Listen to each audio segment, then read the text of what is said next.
Devji M Patel. धन्यवाद सभापति महोदय।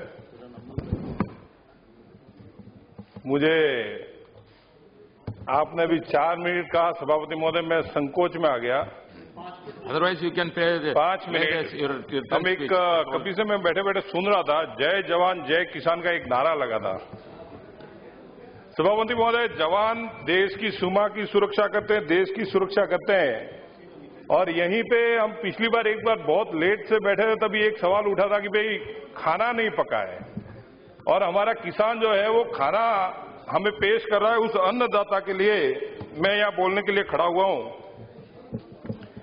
महोदय, कृषि प्रधान देश है और इस कृषि प्रधान देश में किसानों की 193 पे चर्चा 15वीं लोकसभा में भी हुई, 16वीं में भी आई। एक मेरी मान्यता एक ये चलती थी, 193 मैंने अभी बैठे बैठे उसका टोटल मारा, उसका टोटल 13 होता है। 13 हमेशा अपशकुनिया लिए होता है, उसका कभी वो सुकून नहीं देता है। इसलिए शायद किसानों को राहत ऐसे नहीं मिली है। मैंने पिछली बार बहुत देखा, अभी वहां से हुड्डा जी बोल रहे थे, यहाँ पे हुड्डा जी एक बार बैठे थे, उन्होंने 2 फीट का आलू गिनवा दिया था। अभी चले गए मेरे मित्र। पिछली बार जब मैं वहां पे बैठा था महोदय, तब ये सब बात कर रहे थे। जब हम बात करके बोलते थे किसानों के बारे में, तो यहां से रिप्लाई आ रहा था, नहीं हम कर रहे हैं। और आज वही वहां से बोल रहे हैं कि किसानों के लिए ये लागू करो, वो लागू करो, ऐसा करो। अरे भैया, 10 साल 60 साल तुम वहां बैठे क्या किया वो तो बताओ। जरूर किसानों के लिए सबको मिलकर बोलने की बात है, सबको मिलकर सोचने की जरूरत है, क्योंकि वो हमारा अन्नदाता है। और आज की तारीख में उस अन्नदाता की हम बात यहां पे करते हैं, लेकिन उस अन्नदाता के फायदे के बारे में कोई नहीं सोचता है। सिर्फ ये सोचता है कि मैं यहां बोलूंगा, उस बोल के उसके बाद में मेरे क्षेत्र में बढ़िया मैं कैसेट दे दूंगा, मेरे क्षेत्र के अंदर बढ़िया फोटो छप जाएगी और उसमें मेरे अन्नदाता को खुश कर दूंगा। महोदय, कहां गया?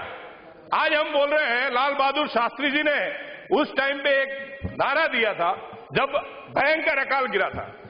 एक टाइम खाना खाने के लिए मना किया था और उस किसान को ये कहा था कि आप 2-2 फसल उगाओ, 3 फसल करो, ताकि ये देश जो है, ये देश आपदा से बचे, देश बच सके।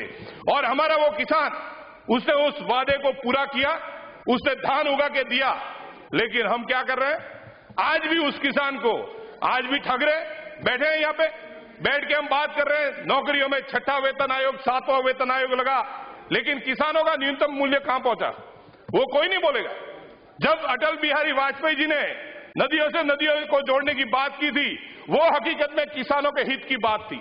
आज किसान को पानी चाहिए, आज किसान को अपने खेत को सिंचित करना है, जो धान उगा के एक टाइम भूखा रह के आप तक धान पहुंचाता है। जितने भी मेरे मित्र यहां बैठे हैं महोदय, कोई भी बोल रहा, अभी जैसे पीछे वहां से बोले किसान है, अरे भैया you give suggestion, you tell what suggestion नहीं महोदय, यही तो दिक्कत है ना। किसान की बात करें तब यही आ जाता है, चेयर से भी आदेश आ जाता है। महोदय, मैं मेरे टाइम में बोल रहा हूं, अगर टाइम में आपको कोई समस्या आ रही है तो ठीक है, फिर मैं छोड़ देता हूं। ऐसा कुछ नहीं है, मुझे ऐसी कोई टेंशन नहीं है। मेरे किसान के लिए हम जो करना है हम तो करेंगे महोदय। वीरेंद्र जी को भी साथ में यही आपने कहा था कि आप सजे, अरे महोदय हम वही तो बात कर रहे हैं, उसकी समस्या का जड़ कहां है? यहाँ पे आंकड़े गिनवाते, आप जीडीपी ये वो सब आंकड़े गिनवाते हो। महोदय आपको पता है, प्लीज सर, आपको पता है समस्या कहां है?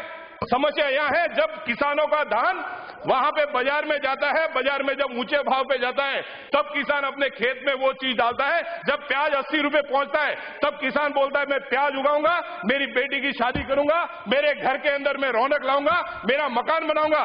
जब प्याज बाजार में आता है, तब उसकी कीमत 2 रुपए किलो होती है। महोदय, टोमेटो हमारे वहां पे होता है 40-50 रुपए किलो टोमेटो का भाव पहुंच जाता है। जब टोमेटो नीचे जाता है, तब किसान का टोमेटो बाजार में आता है, वो बिचौलिए सब खा जाते हैं। हमारा यही निवेदन है, अगर बैठ के अगर हमें कुछ करना है तो हम ये सोचे कि किसानों का जो उत्पादन है वो डायरेक्ट उसको पहुंचे। आज आपके चने की दाल, चना साहब आप बाजार में ले जाते हो और उस चने को 12 रुपए किलो ले जाते हो, वहां जाके आपका चना 36 रुपए हो गया। वो दाल में परिवर्तन होता है जब 1 रुपए किलो खर्चा आ रहा है, लेकिन कोई नहीं सोचता है। एक किसान मर गया, बुंदेलखंड में एक किसान मरा। वो क्यों मरा? 80,000 रुपए खाली लोन के लिए। महोदय, 80,000 रुपया, और वो किसान तो मर रहा है, लेकिन पीछे उसका लोन पीछा नहीं छोड़ रहा है, और उसका 35 साल का बेटा वो भी मर गया। मैं आपसे ये पूछना चाहता हूं, सदन से पूछना चाहता हूं, क्या कर रहे हैं हम लोग? हम ये अगर किसान की बात करनी है, गुजरात का मॉडल की हम बात करेंगे, तभी हमारे मित्र सामने बैठे शायद कुछ बोलेंगे। लेकिन मैं उस गुजरात के पड़ोस में रहता हूं, मैं जालोर क्षेत्र से आता हूं। वो गुजरात डार्क जोन था, उस गुजरात के अंदर सुजलम सुफलम डाल के सीएम नरेंद्र मोदी थे, तब उन्होंने उस डार्क जोन से हटा के वहां पे पानी लाके दिया और आज मेरे क्षेत्र में भी नर्मदा का पानी आता है, मेरे क्षेत्र में भी सिंचाई हो रही है। जो राजस्थान रेगिस्तान हम कहते थे, लेकिन मैं ये आपसे निवेदन करना चाहता हूं, मैं कृषि मंत्री महोदय से भी निवेदन करूंगा। आप बोल रहे हो 5 मिनट में खत्म करो, सभापति महोदय हम तो 2 मिनट में कर ले, हमें तो कोई फर्क नहीं पड़ता है। लेकिन एक चीज जरूर कहेंगे हम, अगर सदन को करना है, कृषि मंत्री महोदय से भी हम कहेंगे, नदियों से नदियों को जोड़ने का काम करिए। अगर आप हर खेत को पानी देंगे, अगर आप किसान की जो फसल है उस फसल को डायरेक्ट आप, महोदय किसान की घंटी मत बजाओ, फिर तो मेरे को एक ही काम करना पड़ेगा। मैं क्या है कि थोड़ा ज्यादा जोश में बोल रहा हूं।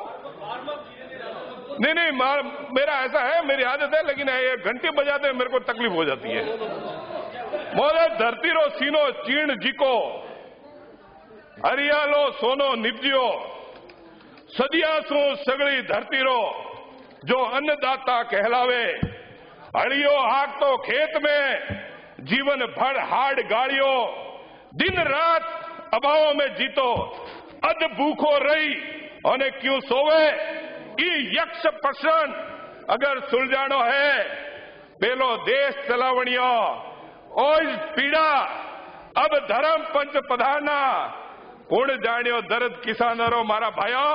अगर दर्द किसानों रो जानो वे तो कहने 9,000 10,000 और नहीं है साहब, एक ही जे अगर किसान ने धन बोना बंद कर दिया तो सोने चांदी और रुपयों से पेट नहीं भरेगा सभी सांसदों का और व्यापारियों का। जब 5 स्टार होटल में ओबेरे में जाते हैं सभापति महोदय, 2500 रुपए की डिश देता है, एक पिज्जा लाके रखता है, उसमें से एक पीस लिया बाकी का कचरे में फेंक देता है और मेरा किसान भूखा सो रहा है। मैं आपसे यही निवेदन करना चाहता हूं, अगर ये सारी व्यवस्था बिठानी है तो किसान को सिंचित के लिए पानी देना होगा, उसका जो न्यूनतम मूल्य हमें निश्चित करना होगा, उसको जो खेती में उसकी जो लागत आ रही है उससे उसको 150 गुना पैसा देंगे, तब जाके वो किसान सुरक्षित होगा। अगर बीमा में हमारी फसल जल जाती है, मेरे वहां राजस्थान के अंदर आज मेरे सांचौर जालोर के अंदर ईसब गोल घोड़ा जीरा सब खत्म हो गया, अगर उसको बचाना है तो जो खत्म हुआ है वो डायरेक्ट बीमे से पैसा पूरा जाए, उसको 1 रुपया कर्जा चुकाना न पड़े, तब जाके हमारा किसान बचेगा। इसीलिए मैं सदन से निवेदन करूंगा कि अगर हम सब मिलकर करना चाहते हैं तो यही काम करें कि किसान को बचाएं, नहीं तो ये देश खत्म हो जाएगा। जैसा यूपी में एक बच्ची ने कहा था, क्या मैं आपके माध्यम से आपने 193 के तहत जो चर्चा किसानों पर और हाल में खासकर जो अतिवृष्टि